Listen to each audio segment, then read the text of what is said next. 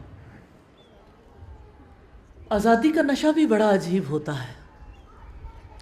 جب کوئی عورت آزاد ہو جاتی ہے تو ضروری نہیں کہ وہ اپنے شوہر کے ساتھ رہنا چاہے، اسے کوئی روکتا نہیں ہے، لیکن اب اس کی آزاد رائے ہے۔ اسلام اس حق کو تسلیم کرتا ہے۔ آزاد رائے کو کتنا زیادہ رسپیکٹ کیا اللہ کے رسول صلی اللہ علیہ وسلم نے۔ بریرہ کا شوہر اس سے بہت محبت کرتا تھا، گلیوں بازاروں میں روتا پھرتا تھا اور یہ کہتا تھا ہر ایک سے میری ہیلپ کر دو، بریرہ سے کہو ایک بار مجھ سے بات کر لے۔ اور بریرہ کو آزادی کا ایسا نشہ لگا تھا، بریرہ کسی کی بات نہیں سنتی تھی۔ بریرہ نے جب مغیث کی بات نہیں سنی تو مغیث کو کسی نے کہا اللہ کے رسول کے پاس چلے جاؤ، رسول اللہ کی بات کو بریرہ نہیں ٹالے گی۔ پھر کیا تھا، مغیث رسول اللہ کے پاس پہنچا کہ ایک بار بریرہ کو بلوا کر کہہ دیں مجھ سے مل لے۔ رسول اللہ نے بریرہ کو بلوا لیا، بریرہ سے کہا مغیث سے مل لو۔ جانتے ہیں بریرہ نے کیا سوال کیا؟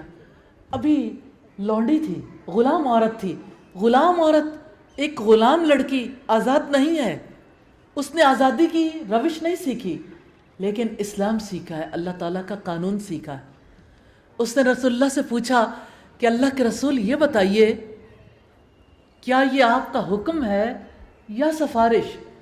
حکم ہے تو مان جاؤں گی،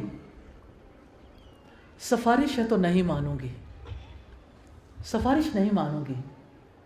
رسول اللہ مسکرا دیا اور آپ نے کہا یہ سفارش ہے۔ کہنے لگی میں مغیث سے نہیں ملتی۔ رسول اللہ صلی اللہ علیہ وسلم نے اسے اجازت دے دی کہ ٹھیک ہے، ایک عورت اگر اپنے ایکس ہسبینڈ کے پاس نہیں جانا چاہتی تو یہ اس کا رائٹ ہے، وہ آزاد مرضی سے فیصلہ کر سکتی ہے۔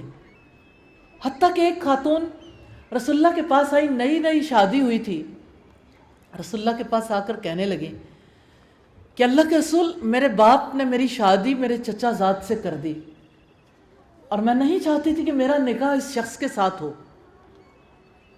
آپ صلی اللہ علیہ وسلم نے اتنی بات سنی تو آپ نے فرمایا میں آپ دونوں کو جدا کر دیتا ہوں۔ اس نے کہا اب نہیں، لیکن میں یہ چاہتی تھی ساری عورتوں کو پتہ چل جائے کہ ان کی اجازت کے بغیر ان کے باپ ان کا نکاح نہیں کر سکتے۔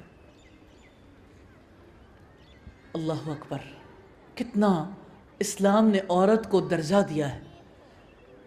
اس سے پوچھے بغیر اس کا نکاح نہیں ہو سکتا، اس پہ نکاح کے معاملے میں تشدد جبر نہیں کیا جا سکتا۔ اس کی آزاد رائے کی کتنی رسپیکٹ ہے، کس قدر رسپیکٹ ہے۔ رسول اللہ صلی اللہ علیہ وسلم حدیبیہ کے موقع پر بہت عجیب صورتحال تھی، کیونکہ ابو جندل بے بسی کی تصویر بنے کھڑے تھے۔ جب معاہدہ ہو گیا، ابو جندل آئے تو آپ صلی اللہ علیہ وسلم نے اس موقع پر کہا ہم معاہدہ کر چکے، اب ابو جندل کو مکہ میں واپس کیا جائے گا، وہ مکہ واپس جائیں گے۔ اس بات نے صحابہ کرام کو صدمے میں مبتلا کر دیا۔ آپ صلی اللہ علیہ وسلم نے اپنے صحابہ سے کہا اب ہم روک دیے گئے عمرے کے لیے جا نہیں سکتے، اس لیے آپ اپنے سر منڈوا لیں، جانور قربان کر دیں اور احرام کھول دیں۔ صحابہ کرام ٹس سے مس نہیں ہوئے۔ رسول اللہ صلی اللہ علیہ وسلم بہت دکھے دل کے ساتھ اپنے خیمے میں واپس آئے، اور اس موقع پر آپ صلی اللہ علیہ وسلم نے سیدہ ام سلمہ سے کہا آج سے پہلے کبھی میرے کسی صحابی نے میرے ساتھ ایسا برتاؤ نہیں کیا، میں بہت دکھی ہوں کہ میرے صحابہ کرام نے میری بات کو نہیں مانا۔ اس پر سیدہ ام سلمہ نے کہا اس وقت وہ صدمے میں ہے، آپ جائیے، جانور قربان کر دیں، سر منڈوا لیں، احرام کھول دیں، آپ کے پیچھے پیچھے سب ایسا کر لیں گے۔ رسول اللہ صلی اللہ علیہ وسلم گئے، آپ نے یہی کام کیے، صحابہ کرام نے آپ کے پیچھے پیچھے وہ سارے کام کر لیے۔ ایک عورت کی رائے پر آپ صلی اللہ علیہ وسلم نے کتنا اعتبار کیا، ان کی رائے کو، ان کی اوپینین کو آپ نے کتنا ویٹیج دیا۔ اب صلی اللہ علیہ وسلم کے پاس سیدہ ام ہانی اس وقت آئیں جب آپ مکہ فتح کر چکے تھے اور بہت سے لوگ تھے جو پناہ لے رہے تھے۔ ام ہانی آپ کی چچا زاد بہن تھی، کہنے لگے اللہ کے رسول میرا ماں جایا مجھے کہتا ہے جسے تو نے پناہ دی ہے میں اسے قتل کر دوں گا، میں اس کو مار ڈالوں گا۔ تو آپ صلی اللہ علیہ وسلم نے فرمایا جسے ام ہانی نے پناہ دی اسے ہم نے بھی پناہ دی۔ پناہ دینا کچھ چھوٹا معاملہ ہے، آج کے دور میں بھی عورت کو یہ حق حاصل نہیں ہے۔ جب جنگیں ہوتی ہیں جنگی قیدی آتے ہیں، جنگی قیدی کو اپنے طور پر پناہ نہیں دی جا سکتی کیونکہ وہ ریاست کی قید میں ہوتے ہیں، ریاست فیصلہ کرتی۔ تو یہاں ایک عورت نے ایک مرد کو پناہ دی، اس پناہ کو تسلیم کر لیا گیا، وہ ان کے ایکس ہسبینڈ تھے ام ہانی کے۔ تو نبی صلی اللہ علیہ وسلم نے عورت کی پناہ کو مرد کی پناہ کے برابر قرار دیا۔ اب آپ یہ دیکھیے کہ ایک خاندان ہے، خاندان میں مرد کو اللہ تعالیٰ نے نگران بنایا ہے، مرد کو مطلق العنان حکمران نہیں بنایا، نگران بنایا ہے، ذمہ دار بنایا ہے، وہ کمائے گا، وہ حفاظت کرے گا۔ اب جب اللہ تعالیٰ نے مرد کو ذمہ دار بنایا، وہ باپ ہے، شوہر ہے، تو ظاہر خاندانی نظام نے کسی ایک کے ڈیسیژن کے ساتھ دوسروں کی مشاورت شامل ہوگی تو تبھی چلنا ہے نا۔ کہ آپ کی ریاست میں 2 وزیر اعظم ہیں یا 4 صدر ہیں، ہر جگہ نظام اسی طرح سے چلا کرتے ہیں۔ تو اللہ تعالیٰ کا فیصلہ حق کی بنیاد پر ہے۔ فطرت کو مت بدلیں، فطری نظام کے تحت زندگی گزارنے میں ہی امن ہے۔ اللہ تعالیٰ ہم سب کو اس کی سمجھ نصیب۔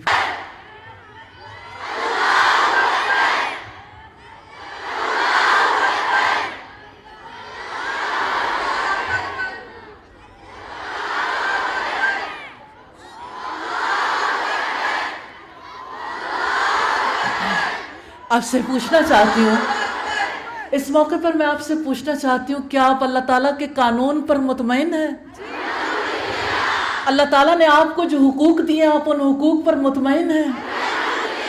کیا آپ اللہ تعالیٰ کے دیے ہوئے حقوق کو ساری دنیا کو سمجھائیں گے؟